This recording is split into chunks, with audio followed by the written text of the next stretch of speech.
ॐ ज्ञानतिमिरान्धस्य ज्ञानाञ्जनशलाकया चक्षुरुन्मिलितं येन तस्मै श्रीगुरवे नमः।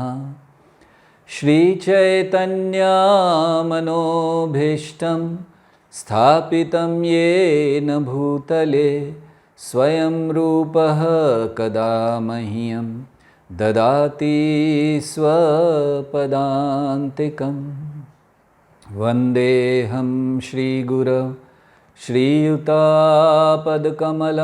श्रीगुरून् वैष्णवांश्च श्रीरूपं साग्रजातं सहगना रघुनाथान्वितं तं सजीवं साद्वैतं सावधूतं परिजनसहितं कृष्णचैतन्यदेवं श्रीराधा कृष्णपादान् सहगण ललिता श्रीविशाखान्वितांश्च। हे कृष्ण करुणा सिंधु दीनबंधु जगत्पते गोपेश गोपिकाकांत राधाकांत नमस्तुते। तप्त कांचन गौरांगी राधे वृंदावनेश्वरी वृषभानुसुते देवी प्रणमामि हरिप्रिये। वाञ्छाकल्पतरुभ्यश्च कृपा सिन्धुभ्य एव च पतितानां पावनेभ्यो वैष्णवेभ्यो नमो नमः। नमो ॐ विष्णुपादाय कृष्णप्रेष्ठाय भूतले श्रीमते भक्तिवेदान्त स्वामिनिति नामिने। नमस्ते सारस्वती देवे गौरवाणी प्रचारिणे निर्विशेष शून्यवादी पाश्चात्य देशतारिणे। जय श्री कृष्ण चैतन्य प्रभो नित्यानंद श्री अद्वैत गदाधर श्रीवासादि गौर भक्तवृंद। हरे कृष्णा कृष्ण कृष्ण हरे हरे हरे राम राम राम हरे हरे। हरे कृष्णा। आप सबका स्वागत है। बड़ी प्रसन्नता हो रही है पार्थ सारथी फाउंडेशन ह्यूस्टन के भक्तों की सेवा के अवसर को पाकर। और अभी ये कार्तिक का महीना है, दामोदर महीना। तो इस महीने में प्रारंभ होती है सबसे महत्वपूर्ण या कहना चाहिए बड़ा मधुर उत्सव शरद पूर्णिमा। और उस शरद पूर्णिमा के दिवस पर गोपियों ने एक बहुत सुंदर गीत को प्रस्तुत किया। श्रीमद् भागवतम के गुह्यतमम कहना चाहिए भाग में से, गुह्यतमम अध्यायों में से ये एक अध्याय है गोपी गीत। बहुत कम इस पर चर्चा होती है गोपी गीतों पर। कारण ये है कि ये जो गोपी गीत हैं ये बहुत ही गहन ज्ञान को प्रकट करते हैं, गोपियों के भाव को प्रकट करते हैं।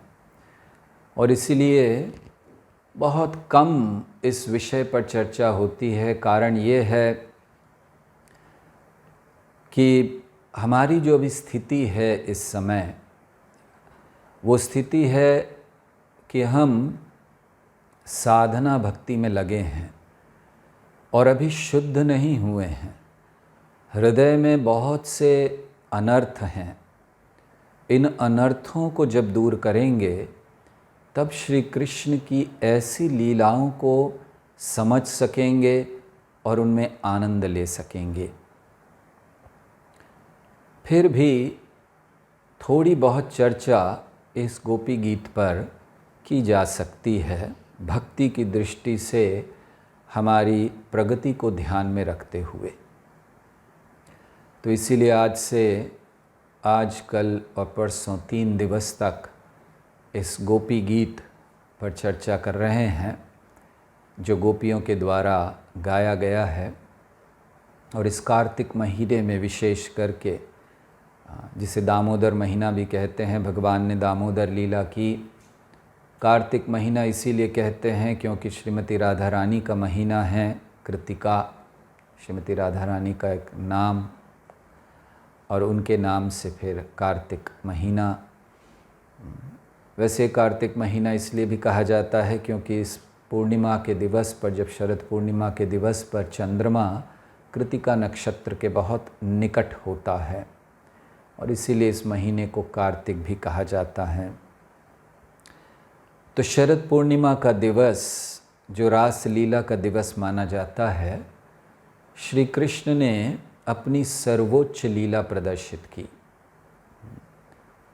श्री कृष्ण ने बांसुरी बजाई और सभी गोपियों को आकर्षित किया। श्री कृष्ण जब बांसुरी बजाते हैं, वैसे श्री कृष्ण की बांसुरी, वंशी इत्यादि ये अलग अलग हैं, एक नहीं हैं। नाम एक ही लगते हैं, लेकिन मुरली अलग होती है, वंशी अलग होती है, बांसुरी अलग होती है, और उसमें अलग अलग सुर होते हैं। तो श्री कृष्ण जब किसी एक सुर में बांसुरी बजाते हैं तो उस समय जितनी भी गायें हैं वो दौड़कर चली आती हैं कृष्ण के पास। जब कृष्ण किसी और सुर में बांसुरी बजाते हैं तो सब कुछ स्तब्ध हो जाता है। नदियाँ बहना बंद कर देती हैं, पक्षी उड़ना बंद कर देते हैं, सब स्तब्ध हो जाता है। और जब श्री कृष्ण पंचम सुर में बांसुरी बजाते हैं, अर्थात वो विशेष सुर जो केवल गोपियों के लिए बना है, तो गोपियाँ अपने आप को नियंत्रित नहीं रख पाती। वो जहाँ हैं, जैसे हैं, जिस अवस्था में हैं, भागकर श्री कृष्ण के पास चली आती हैं। तो ऐसे ही शरद ऋतु जब प्रारंभ हुई, शरद पूर्णिमा का दिवस हुआ, श्री कृष्ण के हृदय में रास लीला करने की इच्छा उत्पन्न हुई और उन्होंने बांसुरी पर पंचम स्वर बजाया। जितनी भी गोपियाँ थीं, जहाँ थीं, जैसे थीं, कोई घर में कार्य कर रही थी, कोई बच्चे को संभाल रही थी, कोई अन्य घर के कार्य कर रही थी, वैसे ही छोड़कर भागकर चली आईं श्री कृष्ण के पास। वर्णन करते हैं सुखदेव गोस्वामी कि कईयों ने तो ये भी ध्यान नहीं दिया कि वस्त्र कैसे पहने हैं। नीचे के वस्त्र ऊपर पहन लिए, ऊपर के नीचे पहन लिए, मतलब कोई सुध नहीं थी उन्हें, अपनी बाहरी चेतना नहीं थी, वो केवल कृष्ण में मन लगा हुआ था। और ऐसे वो श्री कृष्ण के पास आईं, और श्री कृष्ण ने जब देखा तो श्री कृष्ण ने क्या कहा? श्री कृष्ण ने कहा कि अरे ये तो ठीक नहीं, आप इस समय पर ऐसे आई हैं, आपको तो नहीं आना चाहिए था रात्रि के समय, अपने अपने घर को छोड़कर, परिवार को छोड़कर, लोग क्या कहेंगे, सो वापस चले जाइए। गोपियों को ऐसा कहा। दरअसल जब हम रासलीला की बात करते हैं तो लोगों में बहुत भ्रांतियां हैं रासलीला के विषय में। कृष्ण ने रासलीला क्यों रचाई? वो तो भगवान हैं, ऐसे अनैतिक कार्य क्यों करते हैं? अन्यों की पत्नियों के साथ उन्होंने ऐसे रासलीला की, तो बहुत गलत समझा जाता है रासलीला को। इसीलिए गोपी गीत को समझने से पहले हम रासलीला को समझने का प्रयास करते हैं कि रासलीला क्या है, क्या ये अनैतिक है, क्या कृष्ण ने गलत किया, कृष्ण को क्या ये उदाहरण नहीं देना चाहिए था, ये लीला नहीं करनी चाहिए थी, क्योंकि लोगों के मन में बहुत भ्रांति है।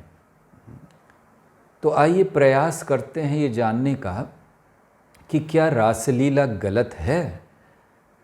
तो उसको समझने के लिए सबसे पहले हमें समझना होगा कि कृष्ण कौन है।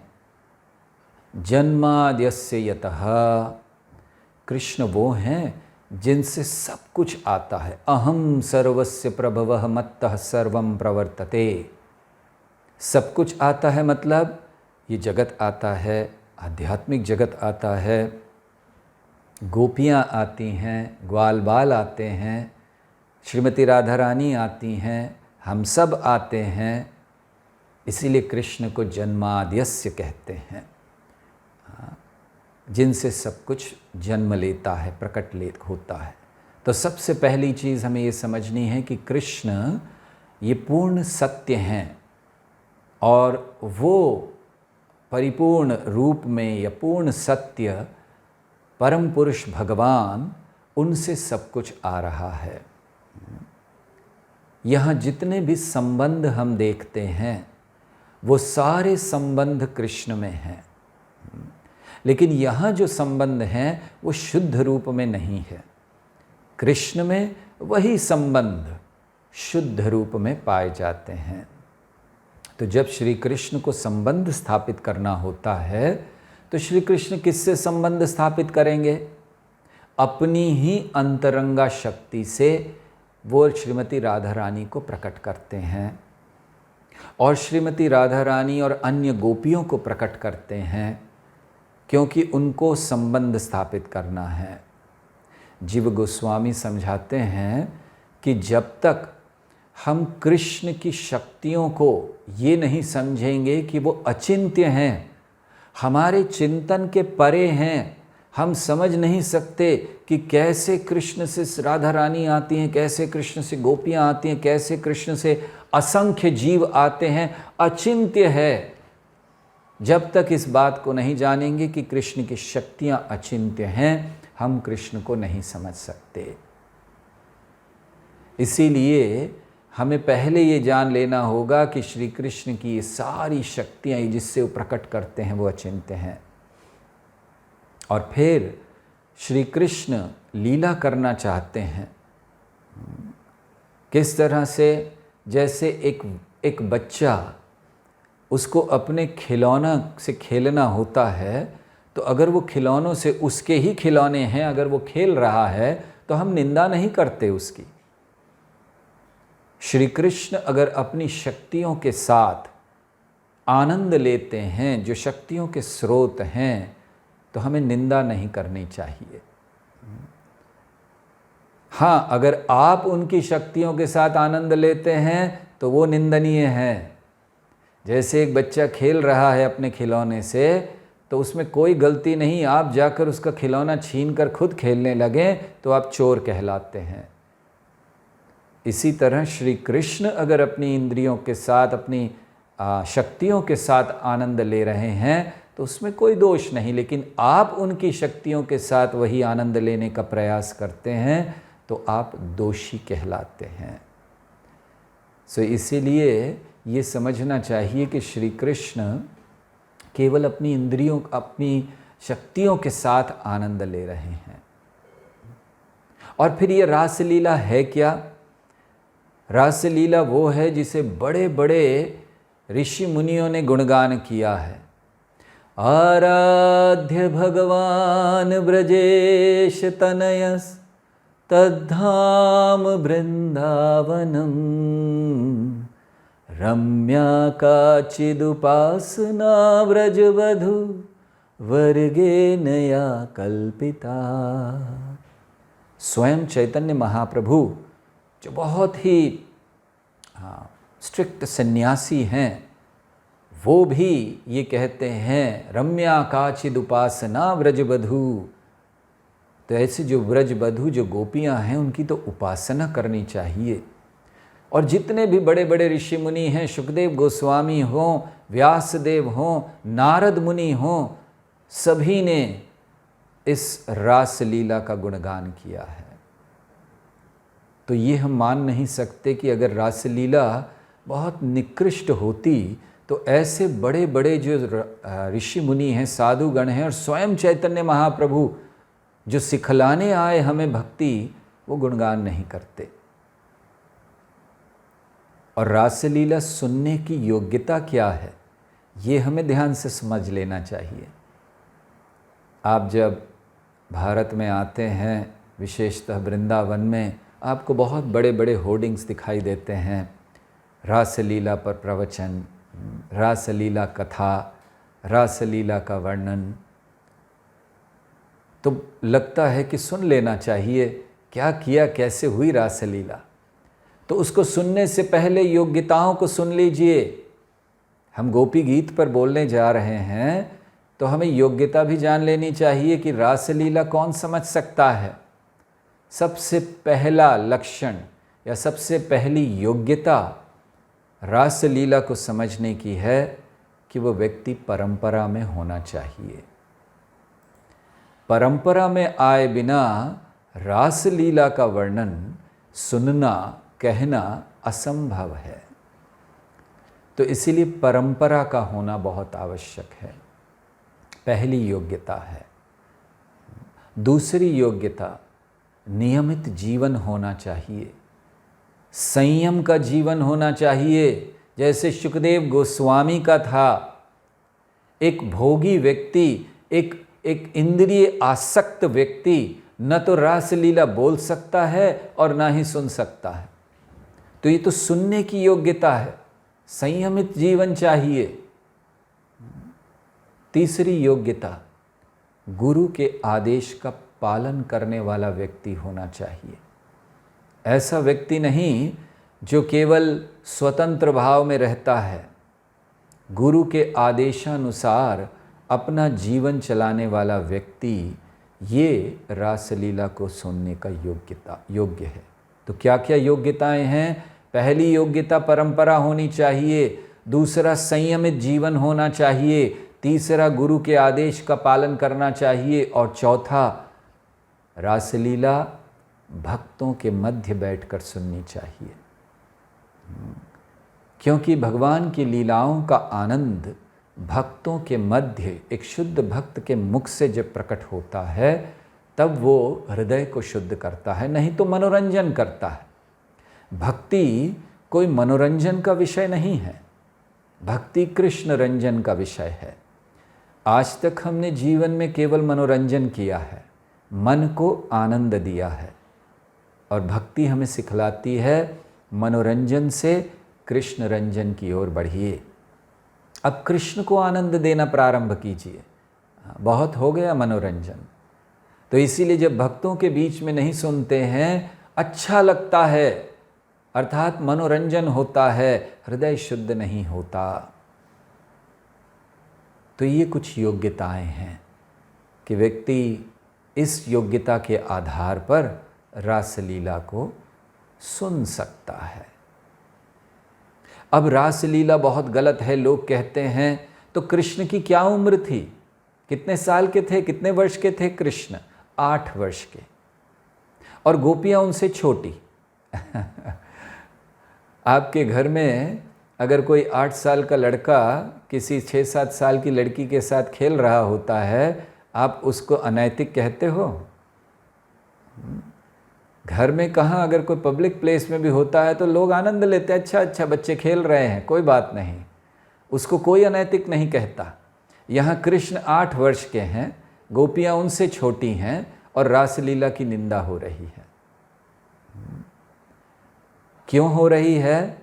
श्रील प्रभुपाद समझाया करते थे। प्रभुपाद कहते थे Rasleela is not like a ball game. Rasleela कोई एकदम स्त्री पुरुष का आनंद लेने वाला ऐसा कोई खेल नहीं है। उसके लिए एक उदाहरण देते थे प्रभुपाद। वो कहते थे कि एक बार एक गाय गौशाला में बंधी हुई थी, तो अचानक वहाँ आग लग गई। तो आग लग गई, चारों तरफ आग लगी हुई है। वो जो गाय थी उसने देखा, वो बहुत, और आग लगती है, लाल लाल लाल सब हो गया सब तरफ। खैर किसी तरह उसको बचा लिया गया, लेकिन वो इतनी घबरा गई कि जब भी लाल रंग देखती थी भागती थी एकदम डर कर। या इसका एक और उदाहरण देते हैं। हाँ, ऐसा ही भारत में एक शहर है उडुपी, भगवान श्री कृष्ण का स्थान है, उडुपी कृष्ण मध्वाचार्य जी का स्थान है, जो हमारे संप्रदाय के आचार्य हैं। वहाँ पर भी एक बार ऐसा हुआ था कि एक हाथी, मंदिर में हाथी जरूर रखते हैं, तो वो फंस गया था आग में। उसको भी लाल देखकर, तो जब भी बाहर जा रहा होता था सड़क पर, अगर कोई लाल कार भी देख लेता था तो उसको दबा देता था अपने पाँव से, ख़त्म कर देता था, डर जाता था। तो प्रभुपाद समझाया करते थे कि ये गाय एकदम लाल देखकर ही सब लाल से डरने लगी। इसी तरह वो कहते हैं कि इस जगत के लोग हैं कि अगर वो देखते हैं कि बस स्त्री पुरुष है तो गलत ही होगा। जैसे और गाय देखिए लाल है तो आग ही होगी, तो ये सही नहीं है, इसको ऐसे नहीं मानना चाहिए। क्योंकि ये जो लीला है, ये इसमें रंच मात्र भी काम वासना नहीं है। इस जगत में जब स्त्री और पुरुष संग में आते हैं तो निश्चित वासना के अभिभूत होकर आते हैं, काम वासना के कारण आते हैं। लेकिन श्री कृष्ण और गोपियों की लीला में रंच मात्र भी काम वासना नहीं है। तो जब हम लोग काम वासना की बात करते हैं या प्रेम की बात करते हैं, तो हमें ये भी जान लेना चाहिए कि ये है क्या, किसे कहते हैं काम और किसे कहते हैं प्रेम। थोड़ा सा अंतर जानने का प्रयास कीजिए। गोपी गीत तक हम लोग पहुंच रहे हैं, लेकिन पहुंचने तक जान लें कि हम किसको सुन रहे हैं, क्या सुन रहे हैं, तब सुनने का आनंद बढ़ जाएगा। इसीलिए हम थोड़ा सा आपको बैकग्राउंड दे रहे हैं कि हम किन चीज़ों को सुनने का प्रयास कर रहे हैं। तो क्या है काम और क्या है प्रेम? कुछ अंतर है। हाँ, अंतर वही है जो लोहे में और सोने में है। दोनों धातु हैं, दोनों मेटल हैं, लेकिन सोना सोना होता है और लोहा लोहा होता है। तो क्या अंतर है? सबसे पहला अंतर, काम वासना ये शरीर से उत्पन्न होती है। शरीर है तो वासनाएं हैं, काम वासना है, तो ये भौतिक शरीर से उत्पन्न होने वाली है। और प्रेम ये आत्मा से उत्पन्न होता है।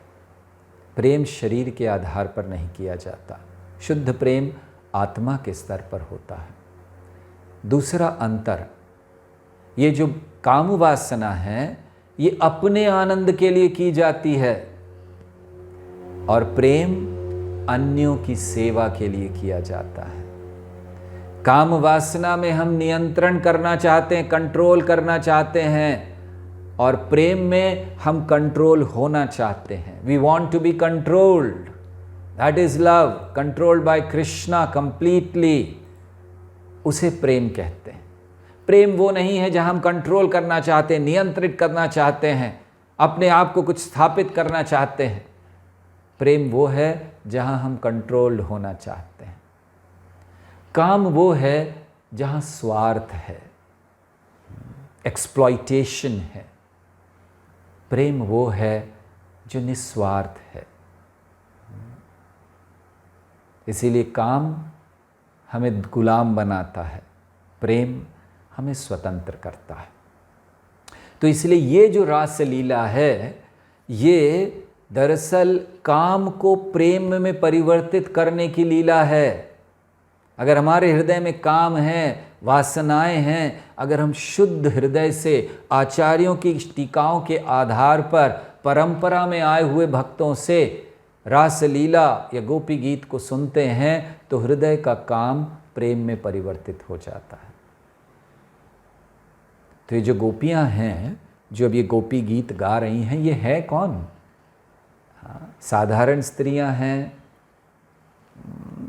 गाय वाय की सेवा करने वाली, गोबर उठाने वाली, ये साधारण स्त्रियां हैं। कौन हैं? गोपियां 4 प्रकार की होती हैं।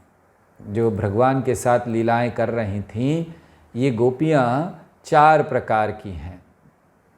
पहले, जिनको श्रुतजा कहते हैं या श्रुतिचारी कहते हैं, श्रुतजा। दूसरी ऋषिजा, तीसरी देवकन्या और चौथी गोपकन्या। ये 4 प्रकार की गोपियां थीं श्री कृष्ण के लीला में। श्रुतजा मतलब जो शास्त्र हैं, श्रुति हैं, वैदिक वेद हैं, इन्होंने इच्छा की थी भगवान से हम रासलीला में भाग लेना चाहते हैं, तो भगवान ने उनको गोपी बनाया। श्रुतजा मतलब जो वेद इत्यादि गोपी बने। दूसरे हैं ऋषिजा। ऋषिजा अर्थात जो ऋषि मुनि, जब श्री रामचंद्र आए थे तो श्री रामचंद्र जी दंडकारण्य में गए, वन में गए। जैसे ही उन्होंने दंडकारण्य में प्रवेश किया, उनको देखकर सारे ऋषि मुनि उनकी ओर आकर्षित हो गए। स्वाभाविक है, वो तो भगवान हैं, सर्व आकर्षक हैं, इसीलिए सभी आकर्षित हो गए। और उस समय ऋषि मुनियों ने उनसे आग्रह किया कि हम आपकी ओर आकर्षित हैं, क्या करें? श्री रामचंद्र जी ने कहा, अभी तो मुझे यहाँ बहुत सी लीलाएं करनी हैं, आप मेरे साथ नहीं रह सकते, आप अगले समय जब मैं कृष्ण रूप में आऊँगा तब आप आइएगा। तो वही ऋषि सारे गोपी बने, उनको ऋषिजा गोपियाँ कहते हैं। या जो मिथिला की महिलाएं थीं, मिथिला की महिलाएं कोई साधारण नहीं थीं, तो वो भी गोपी बनी। फिर आती हैं देवकन्या। देवकन्या मतलब जितनी भी देवियां थीं, हमें स्मरण होना चाहिए कि श्री कृष्ण के आने के पहले ब्रह्मा जी ने घोषणा की थी कि आप सभी देवता अपने अपने अंशों के रूप में प्रकट होना शुरू कर दीजिए, श्री कृष्ण आने वाले हैं और जितनी भी देवियां हैं वो गोपियों के रूप में प्रकट हों। तो ये देव कन्याएं हैं, जो देवताओं की या देवियों की अंश। और फिर गोप कन्याएं, जो वहाँ के गोप थे उनकी कन्याएं। तो ये 4 प्रकार की गोपियाँ थीं। तो आप जान लीजिए कि श्री कृष्ण किनके साथ रासलीला कर रहे हैं? महान ऋषि, जिन्होंने हजारों हजारों वर्षों तक तपस्या की, प्रार्थना की कि हम भगवान आपको प्राप्त करना चाहते हैं, उन ऋषियों के साथ रासलीला कर रहे हैं। वेद जो सारे ज्ञान को देते हैं, वैराग्य को प्रकट करते हैं, जो हमारे हृदय में वैराग्य उत्पन्न करते हैं, ऐसे वेदों के साथ भगवान रासलीला कर रहे हैं। और फिर गोप कन्याएं, और कौन सी थीं गोपियां? भी कुछ गोपियां थीं जो नित्य सिद्ध कहलाती हैं। नित्य सिद्ध गोपियां मतलब जो केवल कृष्ण के साथ उनकी लीलाओं में भाग लेने के लिए ऊपर से यहाँ इस जगत में आते हैं, वापस जाते हैं, उनका इस जगत से कुछ लेना देना नहीं। कई बार प्रश्न आता है, अब ये प्रश्न कि गोपियों के विवाह हुए थे, उनके पति थे अलग अलग, और फिर कृष्ण ने रासलीला की, तो कौन थे गोपियों के पति? तो प्रश्न ये आता है कि अगर ये नित्य सिद्ध गोपियाँ थीं जो सदैव कृष्ण के साथ रहती हैं, इनके विवाह कैसे हो गए? तो आचार्यों ने समझाया है कि ये विवाह हुए, इसका कारण क्या था? श्री कृष्ण की लीला, लीला करना चाहते थे। तो फिर भी लीला में ऐसा क्यों हुआ? तो आचार्यगण समझाते हैं कि दरअसल गोपियों के जो पति थे वो गोपियों के साथ रहे, लेकिन किस प्रकार? जैसे रावण सीता के साथ रहे। रावण ने सीता का हरण किया। कौन सी सीता? मायावी सीता। रावण सीता देवी को स्पर्श नहीं कर पाया था, अपहरण नहीं कर पाया था, वो तो मायावी सीता को ले गया था। ऐसे ही जिन गोपियों का विवाह हुआ वो गोपियां नहीं थीं, वो तो केवल छाया मात्र थी, मायावी गोपियां जिनके साथ विवाह हुए। मूल गोपियां श्री कृष्ण के साथ रासलीला कर रही हैं। तो इसीलिए ये रासलीला है। तो अब श्री कृष्ण के पास आई गोपियां और श्री कृष्ण ने कहा वापस चले जाओ। तो गोपियों ने कहा फिर आपने बांसुरी क्यों बजाई थी? एक तो बांसुरी बजाकर आपने हमें बुलाया और अब कह रहे हैं वापस चले जाओ, हम बिल्कुल नहीं जाएंगी। तो खैर बहुत सुंदर संवाद हुआ और फिर गोपियों ने और श्री कृष्ण ने निर्णय किया कि वो रासलीला में नृत्य करेंगे। तो नृत्य प्रारंभ हुआ। असंख्य गोपियाँ थीं और असंख्य कृष्ण। ऐसा नहीं था कि कृष्ण एक थे। कभी कभी मन में आता, अरे कृष्ण एक थे, असंख्य गोपियाँ तो ढूंढ रही होंगी कहाँ है कृष्ण, कहाँ है कृष्ण। एक आध को दिखेंगे, बाकी को दिखेंगे नहीं। जैसे हम लोगों के साथ होता है, कभी कोई बहुत बड़ा प्रोग्राम होता है, पंडाल प्रोग्राम, 8-10 हज़ार लोग होते हैं, उसमें एक कोई सन्यासी प्रवचन दे रहे हैं, हम लोग ढूंढते हैं भाई कहाँ हैं, दिखाई नहीं दे रहे, वो दूर स्टेज पर कहीं पर। तो ऐसा नहीं था रासलीला में कि कृष्ण ने एक स्टेज पर अकेले बैठे थे और गोपियाँ बस, हर एक गोपी के साथ एक कृष्ण थे।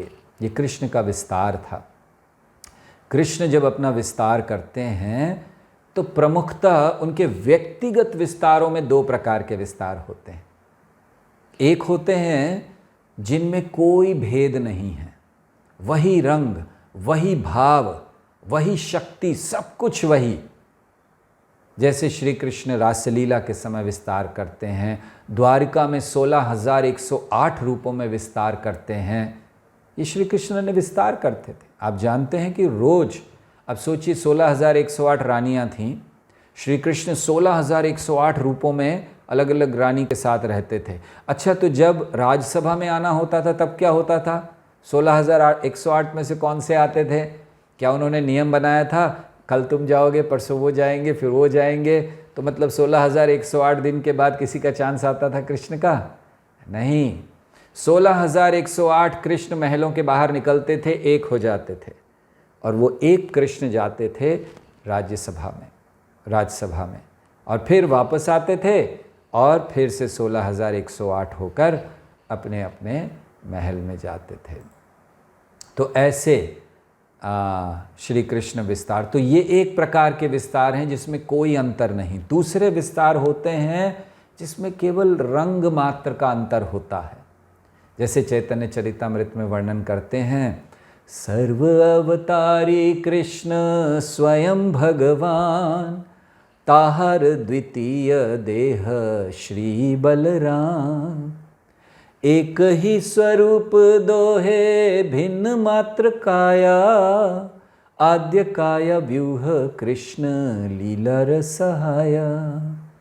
तो वहाँ वर्णन किया गया है कि कौन है बलराम जी, एक ही स्वरूप, भगवान का दूसरा देह, सर्वावतारी कृष्ण स्वयं भगवान, ताहर द्वितीय देह, उनका दूसरा देह है श्री बलराम।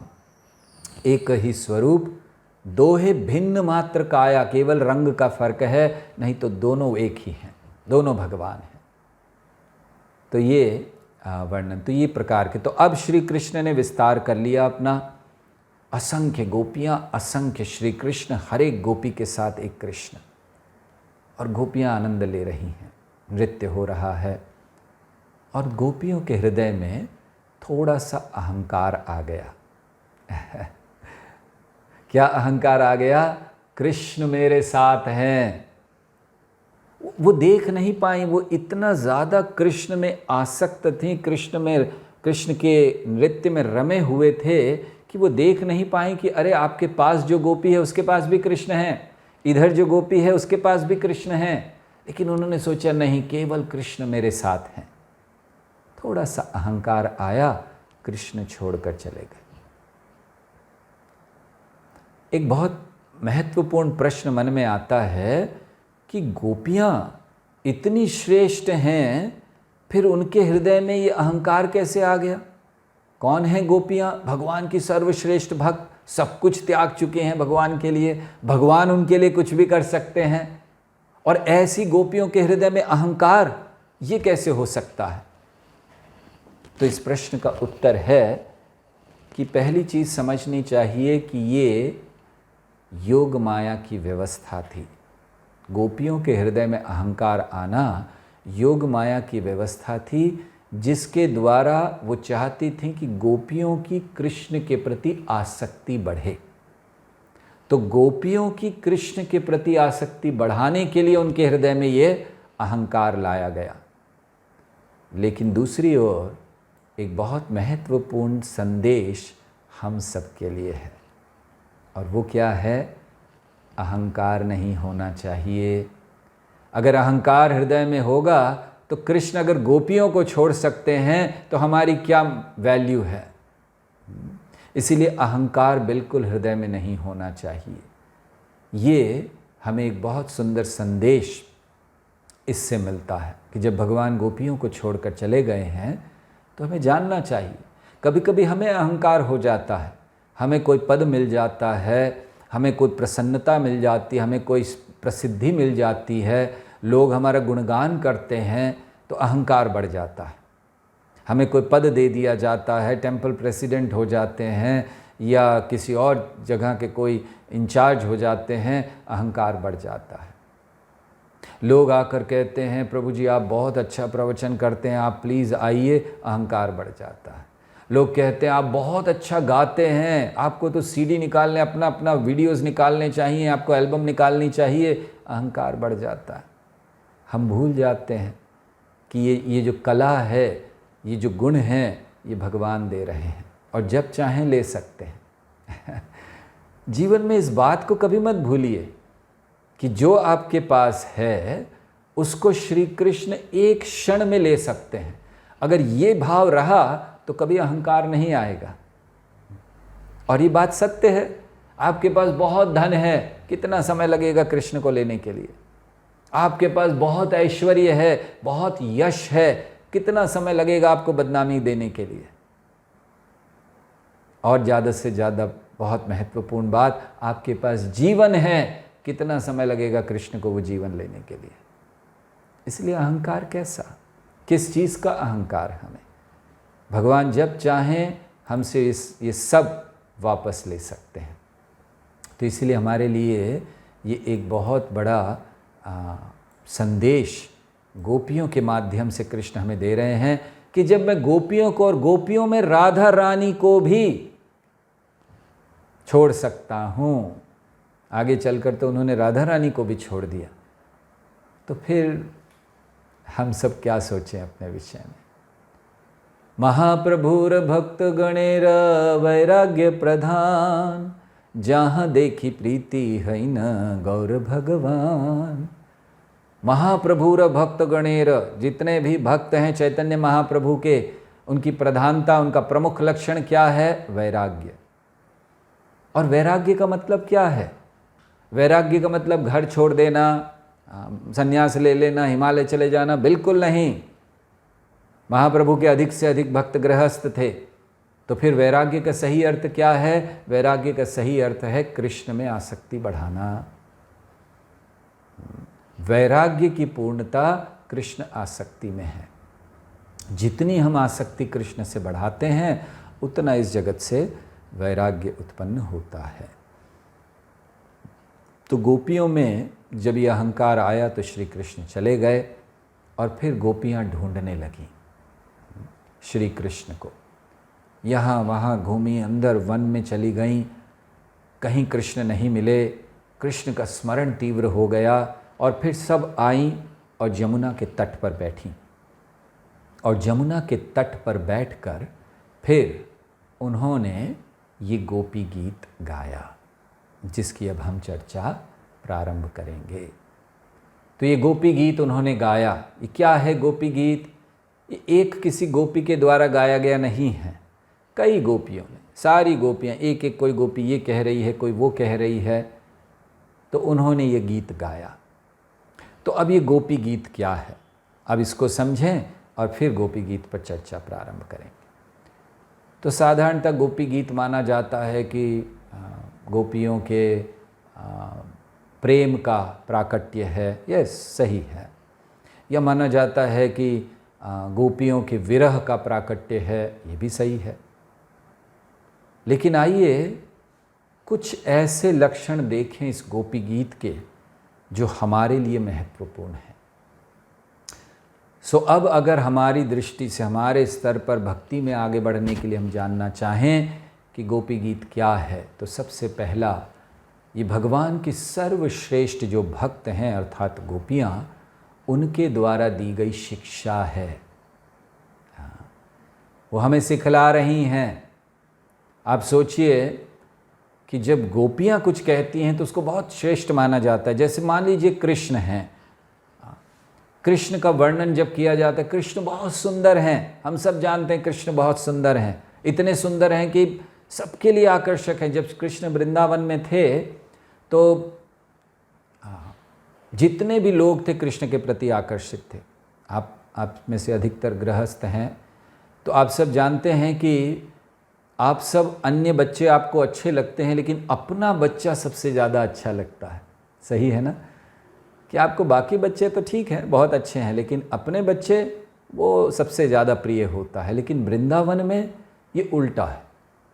अपने बच्चे में से प्रेम करते हैं निश्चित, लेकिन उससे कहीं ज़्यादा कृष्ण से प्रेम करते हैं। और ये था, केवल एक समय ऐसा हुआ कि सारे जो माता पिता थे बड़े आश्चर्यचकित हो गए कि उनका जो प्रेम था अपने बच्चों से उतना ही था जितना कृष्ण से था। ऐसा कभी नहीं हुआ था। वो बच्चों से प्रेम करते थे, लेकिन उससे कहीं अधिक कृष्ण से करते थे। लेकिन इस बार ऐसा हुआ कि अपने बच्चे से उतना ही प्रेम कर रहे हैं जितना कृष्ण से। तो बड़े आश्चर्य में थे, ये कैसे हुआ? और करीब 1 वर्ष तक ऐसा रहा।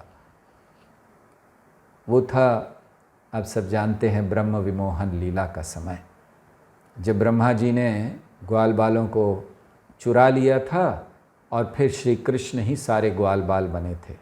दरअसल यही साल था जब अधिकतर विवाह हुए गोपियों के। तो एक दृष्टि से देखा जाए तो गोपियों के विवाह किससे हुए? श्री कृष्ण से। गोपियों के विवाह और किसी से नहीं हुए। और इसीलिए अगर वो रासलीला कर रहे हैं तो क्या गलती है? अपनी ही पत्नी के साथ कर रहे हैं। अगर कोई कहे कि ठीक है जो भी है उनकी शक्तियां हैं, लेकिन फिर भी उनकी पत्नियां नहीं थी, नहीं, उनसे ही विवाह हुआ था।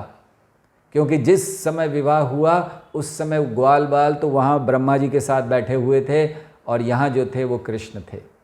तो खैर, कृष्ण सुंदर हैं और उनकी सुंदरता का वर्णन ब्राह्मण पत्नियों ने किया, उनकी सुंदरता का वर्णन ब्रह्मा जी ने किया, और सबसे श्रेष्ठ वर्णन उनकी सुंदरता का माना जाता है गोपियों ने किया। जब उनकी सुंदरता उनको देखकर कहते हैं, बर्हा पीड़म नटवर वपु कर्णयो कर्णिकारम विभ्रतवासः कनक कपिशम वैजयंती चमाला रंध्रान वेणुरधर सुधया पूरयन् गोपवृंदे वृंदारण्यम स्वपदरमणं प्राविशद गीत कीर्तिः। तो ये कृष्ण की सुंदरता का वर्णन है। मोर पंख लगाए हुए हैं, पीतांबर धारण किए हुए हैं। तो आचार्यों ने सारे वर्णनों में से इसको श्रेष्ठ माना है। इसी तरह गोपी गीत क्या है? जो अन्य भक्तों ने भागवतम भरा पड़ा है शिक्षाओं से, लेकिन ये श्रेष्ठ शिक्षा है जो गोपियों के द्वारा दी गई है। तो गोपी गीत समझने के लिए हमें जानना चाहिए कि क्या है। सबसे पहले ये शिक्षा है, गोपियों के द्वारा दी गई शिक्षाएं। दूसरा, हालांकि ये गोपी गीत ऐसा लगता है कि गोपियां बड़े दुख में हैं, विरह में हैं, लेकिन ये गोपी गीत ये दिव्य आनंद की सर्वोच्च अवस्था को प्रकट करता है। दिव्य आनंद कैसे सर्वोच्च अवस्था में प्रकट हो सकता है, ये गोपी गीत हमें समझाता है। मतलब हमें तो बाहर से लग रहा है दुखी हैं, आप कैसे कह रहे हो? चैतन्य चरितामृत कहती है, जत देख वैष्णवेरा व्यवहार दुख निश्चय जानीह से ही परमानंद सुख। कि जब भी जत देख, जब आप देखें कि कोई वैष्णव व्यवहार में बहुत दुखी हो रहा है, वैष्णव है तो जान लीजिए कि निश्चय जानिए से ही परमानंद सुख, उसको अंदर से बहुत परम आनंद की प्राप्ति हो रही है। हाँ, वैष्णव नहीं है तो वो तो दुखी ही रहेगा। तो आप सोच लीजिए कि अगर आप दुखी होते हो या दुख में सुखी होते हो, अपनी स्थिति पता चल जाएगी। सो ये गोपी गीत है। तीसरा, गोपी गीत श्री कृष्ण की कृपा के लिए की गई प्रार्थनाएं हैं। श्री कृष्ण से प्रार्थना है उनकी कृपा की प्राप्ति के लिए। तो ये गोपी गीत हैं।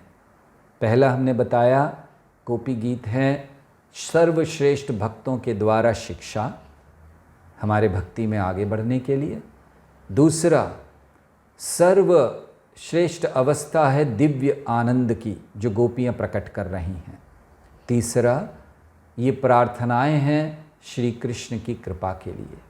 और चौथा, गोपी गीत में ये एक मरहम की तरह है, बाम। गोपी गीत हमारे लिए एक बाम का काम करती है। बाम क्या करती है? जब कहीं पर पेन होता है, दर्द होता है, तो उसको लगा दीजिए तो फिर दूर हो जाता है। तो ये उन भक्तों के लिए बाम के समान है, मरहम के समान है, जो कृष्ण से विरह में जल रहे हैं, जिनको कष्ट हो रहा है कृष्ण के ना होने से, या जो लोग यहाँ कृष्ण से दूर रहने पर दुख प्राप्त कर रहे हैं, उनके दुख पर, उनके दर्द पर लगाने वाली एक मरहम है गोपी गीत। क्योंकि अगर कोई गोपी गीत को अच्छी तरह समझ ले तो जितने भी कष्ट, जितने भी दुख हैं, देखिए जीवन में कष्ट आना ये हम रोक नहीं सकते। Misery in life is inevitable. जीवन में कष्ट आना ये आप रोक नहीं सकते, निश्चित आएगा। But suffering is optional. लेकिन दुख ये ज़रूरी नहीं है कि आए। सो ये इस बात को हमेशा याद रखिए कि in our life miseries are inevitable but suffering is optional. So यहाँ ऐसा नहीं है कि गोपी गीत सुनने के बाद आपके जीवन में कोई कष्ट नहीं आएगा, लेकिन दुख नहीं आएगा, ये निश्चित है अगर आप गोपी गीत को समझ लेंगे तो इसीलिए एक मरहम की तरह है। पांचवा, गोपी गीत क्या है? ये गोपियों की कृपा है जो परम मंगलमय अवस्था को प्रकट कर रही है। अर्थात हमारे जीवन में सब कुछ मंगलमय हो सकता है अगर हम इसको सही भाव में श्रवण करें। जैसे गोपियाँ ही कहेंगी इस गोपी गीत में, तव कथामृतम तप्त जीवनम कविभिरीडितम कल्मषापहम श्रवण मंगलम। तो मंगलम, श्रवण मंगलम, सुन लीजिए गोपी गीत, जीवन में मंगल होना निश्चित है, और वो भी कैसा? परम अवस्था मंगलमय की। तो गोपियाँ की कृपा इस रूप में आ रही है, वो गोपी गीत है। साथ ही साथ गोपी गीत क्या है? ये एक शुद्ध इच्छा, जो हमारे हृदय में इच्छा होती है श्री कृष्ण को संतुष्ट करने की, वही इच्छा गोपियों के हृदय में है कि श्री कृष्ण की इंद्रियों को संतुष्ट करें।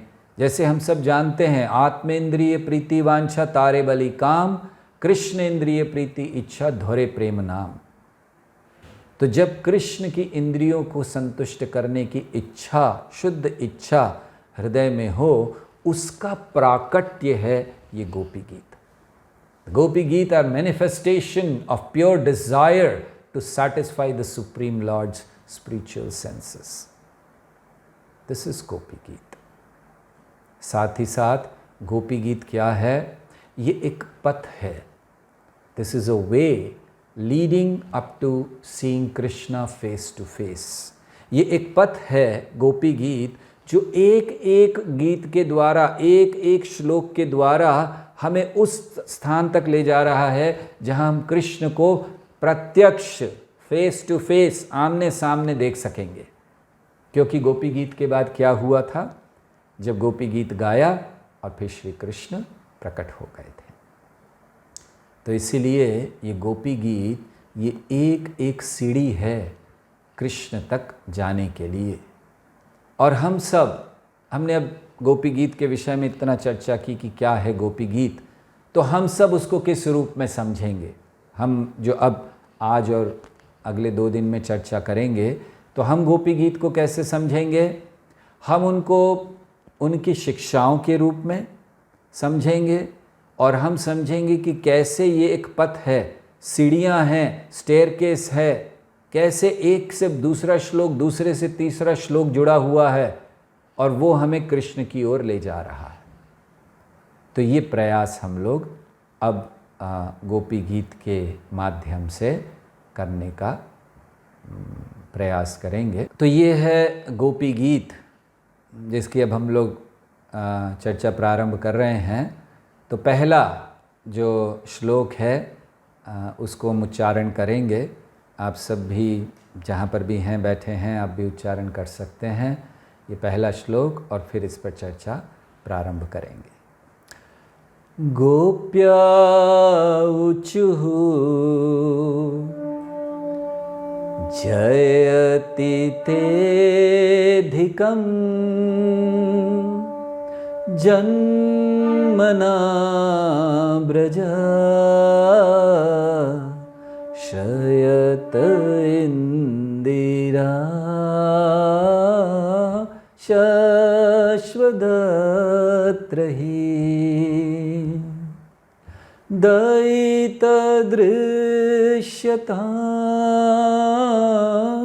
दीक्षुतावका त्वयि धृता सवस्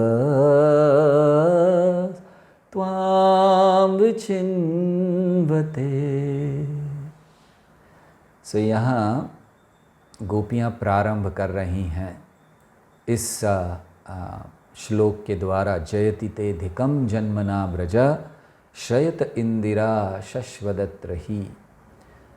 तो गोपियाँ क्या कह रही हैं? गोपियाँ कह रही हैं, गोपियों ने कहा कि जयति ते दिखम, जब से आपका जन्म हुआ है ब्रज में, तो अधिकम, अधिकम मतलब ये जो व्रज का गुणगान है वो और बढ़ गया है। जयति मतलब बढ़ना, गुणगान होना, अधिकम और हो गया है। जयति ते अधिकम जन्मना ब्रज। और क्या हुआ है जब से आपका जन्म हुआ?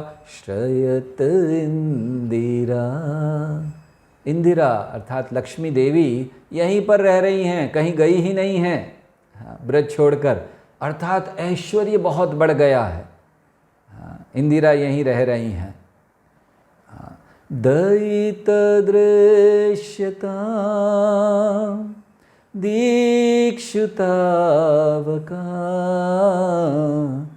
त्वयि धृता सवास् त्वां विचिन्वते।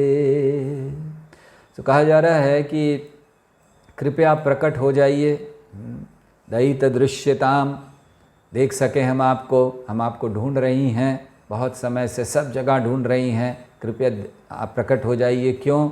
क्योंकि हम आपके समर्पित भक्त हैं, सेवक हैं आपके, और हम आपके सेवा के द्वारा ही अपने जीवन को बनाए रख सकते हैं।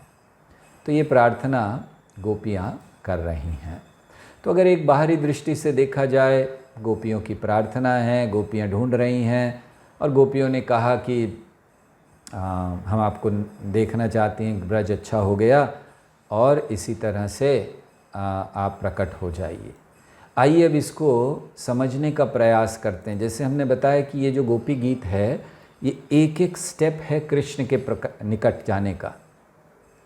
सो अब उस दृष्टि से, वैसे जब गोपियों ने कहा जयति ते धिकम जन्मना ब्रजा, कि जो ब्रज है और भी अधिक गुणगान करने योग्य है, जिसको रूप गोस्वामी जब उपदेशामृत लिखते हैं, नेक्टर ऑफ इंस्ट्रक्शन, तो उसके 9वें श्लोक में इस चीज़ को कहते हैं, वैकुंठा जनितो वरा मधुपुरी तत्रापि रासोत्सवात् वृन्दारण्यमुदारपाणिरमणात् तत्रापि गोवर्धना राधाकुण्डमिहापि गोकुलपते प्रेमामृता प्लावनात् कुर्यादस्य विराजतो गिरितटे सेवं विवेकीनका। तो रूप गोस्वामी कहते हैं, वैकुंठा जनितो वरा मधुपुरी, वैकुंठ से भी श्रेष्ठ है मथुरा। क्यों? आपका जन्म हुआ, जनितो। वैकुंठ में भगवान जन्म नहीं लेते। देखिए, आप सबसे अभी हमारा एक प्रश्न है, ध्यान से सुनिएगा। यहाँ पर हम सब हैं, हम सब जन्माष्टमी मना सकते हैं, उत्सव होता है, कृष्ण का जन्म हो रहा है, बहुत सजाया जाता है, बड़े बड़े मंदिरों में पहले से व्यवस्था होती है, हज़ारों लोग आते हैं, प्रसाद बनता है, रात तक उपवास होता है, कीर्तन होता है, भगवान का सुंदर श्रृंगार होता है, मंदिर सजाया जाता है। हम लोग अच्छे अच्छे कपड़े पहन कर आते हैं एक जन्माष्टमी के दिन, कितना बढ़िया उत्सव होता है ना। अब आप वैकुंठ जाएंगे तो वहाँ ये उत्सव ही नहीं है। आध्यात्मिक जगत में कोई जन्माष्टमी नहीं, क्यों? जन्म नहीं होता श्री कृष्ण का वहाँ। तो अब आपसे प्रश्न है कि आप जाना चाहेंगे वैकुंठ या यहीं रहना चाहेंगे ना? एक दृष्टि से तो यही अच्छा है। देखिए वहाँ ना आप जन्माष्टमी मना सकते, ना राधाष्टमी मना सकते, ना रामनवमी मना सकते हैं, यहाँ मनाइए, सब अच्छा है। तो इसीलिए रूप गोस्वामी कहते हैं वैकुंठा जनितो वरा मधुपुरी, मथुरा उससे श्रेष्ठ है, और तत्रापि मथुरा से भी क्या श्रेष्ठ है? रासोत्सवाद, मतलब वृंदारण्यम, वृंदावन जहाँ भगवान ने रास लीला की। और उससे भी श्रेष्ठ है उदार पाणी रमणात्, भगवान ने अपने हाथ पर जिसको उठाया, तत्रापि गोवर्धना। 7 दिन 7 रातों तक भगवान अपने बाएं हाथ की छोटी उंगली के नाखून के ऊपर, नख ऊपर गोवर्धन धारो, नाम पढ़ो गिरधारी राधे श्याम श्याम श्याम, तो उसको उठा कर रखे हैं भगवान। तो सोचिए गोवर्धन की क्या स्थिति है, 7 दिन 7 रात और सारे भक्तों के साथ। हाँ, भगवान ने बाएं हाथ की छोटी उंगली पर, शायद उसी के बाद एक कहावत हो गई कि ये तो मेरे बाएं हाथ का खेल है। ऐसे लोग कहते हैं ना कि ये तो मेरे बाएं हाथ का खेल है, तो शायद कृष्ण ने बाएं हाथ से उठाया इसीलिए हो गया। और फिर गोवर्धन से भी श्रेष्ठ राधा कुंडम इहापि गोकुलपते प्रेमामृत प्लावना, जो प्रेम के अमृत से भरा हुआ है। भरा हुआ प्लावना मतलब उस उबाल आ रहा है, निकल रहा है पूरा, इतना भर गया है प्रेम से। तो इसीलिए यहाँ गोपियाँ भी इसी बात को कह रही हैं, जयति ते धिकम जन्मना व्रजा, जब से आपका जन्म हुआ है तो ये गुणगान बढ़ गया है। और वैसे भी देखा जाए तो ब्रज का ऐश्वर्य हम जान नहीं सकते। श्री कृष्ण जब गोवर्धन की कंदराओं में खेला करते थे गुफाओं में, तो किससे खेलते थे? बच्चे कंचे खेलते हैं, आपको पता होगा, ऐसे छोटे छोटे कांच के बने होते हैं, ऐसे खेलते हैं। श्री कृष्ण भी खेला करते थे, लेकिन कंचों से, कांच के नहीं, रत्नों से। गोवर्धन में ऐसे ही गुफाओं में रत्न पड़े होते थे। आज तो एक भी मिल जाए तो पता नहीं कितने मंदिर बना ले हम लोग। हाँ, और उससे कृष्ण ऐसे खेला करते थे सारे बच्चे, ऐश्वर्य था वहाँ पर। तो आइए अब इसको समझें कि कैसे इसको हम भक्ति की दृष्टि से समझ सकते हैं। क्या संदेश गोपियाँ दे रही हैं और ये कौन सी स्टेप है कृष्ण तक जाने में।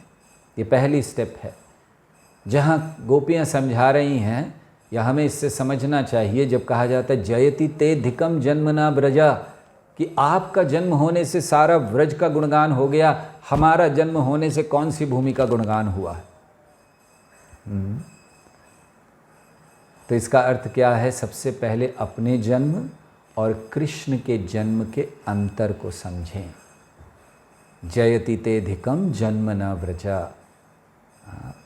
तो यहाँ ये बात से ये समझाया जा रहा है कि अगर हमें भक्ति में आगे बढ़ना है, कृष्ण को साक्षात आमने सामने देखना है, तो अब ये पहली सीढ़ी है, अपने और कृष्ण के जन्म के अंतर को समझे। जन्म कर्म च मे दिव्यम एवं यो वेत्ति तत्वतः त्यक्त्वा देहम पुनर्जन्म नैति मामेति सो अर्जुन। भगवान कहते हैं कि मेरे जन्म की दिव्यता को समझो। हाँ, और भगवान ने भेद किया अर्जुन के जन्म में और अपने जन्म में। जब अर्जुन ने प्रश्न किया भगवान से कि हे कृष्ण, आप कह रहे हो कि ये ज्ञान आपने सूर्य देव को, विवस्वान को करोड़ों साल पहले दिया, अरे आपका जन्म और मेरा तो एक साथ हुआ, अब हम लोग दोनों एक उम्र के हैं, आपने करोड़ों साल पहले कैसे दे दिया? तो भगवान ने कहा चिंता नहीं करो, तुम्हारे और मेरे बहुत जन्म हो चुके हैं। बहुनी में व्यतीतानि जन्मानि तव चार्जुना। लेकिन तुम भूल गए हो अर्जुन, जब भगवान सूर्य देव को भगवत गीता सुना रहे थे, अर्जुन भी खड़े थे पास में, सुन रहे थे, प्रभुपाद लिखते हैं इस बात को कि अर्जुन सुन रहे थे, लेकिन अर्जुन भूल गए। क्यों? भगवान और हमारे जन्म में अंतर है। तो इसीलिए पहली चीज़, पहला स्टेप, इस पहली शिक्षा जो गोपियाँ हमें दे रही हैं, या पहला स्टेप जो है वो ये है कि हम समझें कि हमारा जन्म और कृष्ण का जन्म में अंतर है। क्यों? हम बद्ध हैं और कृष्ण नित्य मुक्त हैं। वो कभी इस भौतिक प्रकृति के अधीन नहीं आते। तो इसीलिए जन्म को समझना चाहिए, अंतर को समझना चाहिए। इसलिए जयति ते धिकम। दूसरी चीज़, द्वैत दृश्यताम दीक्षुतावका। जब हम इस चीज़ को जान जाएं कि हम कौन हैं और श्री कृष्ण कौन हैं, उनका जन्म क्या है, हमारा जन्म क्या है, तो इसको जानकर हमें क्या करना चाहिए? सही मार्ग दिखाने के लिए कृष्ण से प्रार्थना करनी चाहिए। द्वैत दृश्यता दीक्षुतावका, कि हे कृष्ण, प्रार्थना कर रहा हूँ आपसे बड़ी गंभीरता से। दीक्षुतावका, आँखें दीजिए मुझे, वो आँखें जिससे द्वैत दृश्यताम, मैं देख सकूँ सही पथ को, सही मार्ग को देख सकूँ, ऐसी आँखें मुझे प्रदान कीजिए। तो पहला पथ, पहली सीढ़ी है कि हम श्री कृष्ण को और अपने जन्म के अंतर को समझ लें अच्छी तरह। दूसरा कि हम जाने, भगवान से बड़ी गंभीरता से बड़ी प्रार्थना करें, मार्ग दिखलाइए। द्वैत दृश्यताम दीक्षुतावका।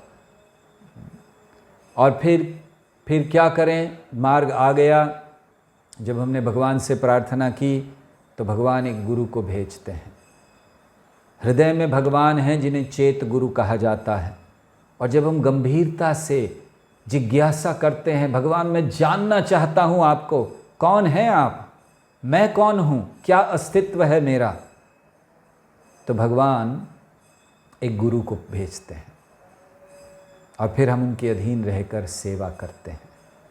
और इसीलिए ये तीसरा स्टेप कि जहाँ हमें कृष्ण की प्रसन्नता के लिए कार्य करना प्रारंभ करना होता है। त्वयि धृता सवा, त्वयि धृता सवा, मेरा जीवन आपके लिए है। तो ये तीसरा पद, तीसरा स्टेप यहाँ हम लोग सीख रहे हैं। गोपियाँ तीसरी शिक्षा दे रही हैं कि जीवन में कार्य कृष्ण के लिए करना प्रारंभ कीजिए, कृष्ण की प्रसन्नता के लिए, जिसको भक्ति कहा जाता है। भक्ति क्या है? शुद्ध भक्ति। अनुकूलेन कृष्णानुशीलनम भक्तिरुत्तमा, अर्थात कृष्ण के लिए भक्ति करना, कृष्ण की प्रसन्नता के लिए। अनुकूलेन कृष्णानुशीलनम भक्तिरुत्तमा। तो इसीलिए जब हम ये जान जाते हैं कि हमारे और कृष्ण में बहुत भेद है, हम भगवान नहीं हैं, ये मूर्खता है, ये अहंकार है, ये अज्ञान है, जहाँ व्यक्ति अपने आप को भगवान घोषित करता। नहीं, जीव जीव है, भगवान भगवान है। और कभी भगवान बना नहीं जा सकता। क्यों नहीं बना जा सकता? कोई प्रश्न कर सकता है, ऐसे कैसे आप कह सकते हो? क्यों नहीं बन सकते? हम बहुत अच्छे काम करेंगे, हम बहुत दान धर्म करेंगे, हम बड़ी तपस्या करेंगे, हम एक दिन भगवान बन जाएंगे। नहीं बन सकते। क्यों? आप इंद्र बन सकते हो, आप चंद्र बन सकते हो, आप वरुण बन सकते हो, आप ब्रह्मा तक बन सकते हो, क्योंकि ये सब पदवियां हैं, पोस्ट हैं। इंद्र कोई व्यक्ति नहीं, पोस्ट है। ब्रह्मा कोई व्यक्ति नहीं, पोस्ट है। तो आप पोस्ट को अक्वायर कर सकते हो। जैसे उदाहरण के लिए आपके कंट्री में प्रेसिडेंट एक पोस्ट है, तो आज कोई और है, अगली बार इलेक्शन लड़के कोई और आएगा। प्रधानमंत्री एक पोस्ट है, आज कोई और है, दूसरा कोई और आएगा। लेकिन भगवान ये कोई पोस्ट नहीं है। भगवान भगवान है, व्यक्ति है वो। जैसे भारत के प्रधानमंत्री हैं नरेंद्र मोदी जी, तो कोई भारत का प्रधानमंत्री बन सकता है, लेकिन नरेंद्र मोदी नहीं बन सकता, क्योंकि नरेंद्र मोदी एक व्यक्ति है। इसी तरह ब्रह्मा बन सकते हो, क्योंकि वो पोस्ट है। भगवान कोई पोस्ट नहीं है, इस चीज़ को समझना। तो ये अंतर को जानकर फिर हम भगवान से गंभीरता से प्रार्थना करते हैं। और फिर आगे के श्लोक पर हम लोग और विस्तार से कल चर्चा करेंगे, इसी सेशन में, इसी सत्र में, आने वाले कल के सत्र में, कि किस तरह ये श्लोक हमें ले जा रहा है। देखिए, गोपियाँ एक एक प्रार्थना से हमें लीड कर रही हैं कृष्ण की ओर। इसलिए ये मत सोचिए कि ये प्रार्थना अन्य साधारण प्रार्थनाओं की तरह है, नहीं, गोपियों के द्वारा की गई प्रार्थना है। तो इसीलिए इसको हमें बड़ी गंभीरता से श्रवण करना चाहिए, समझने का प्रयास करना चाहिए। हरे कृष्णा कृष्ण कृष्ण हरे हरे, हरे राम राम राम हरे हरे।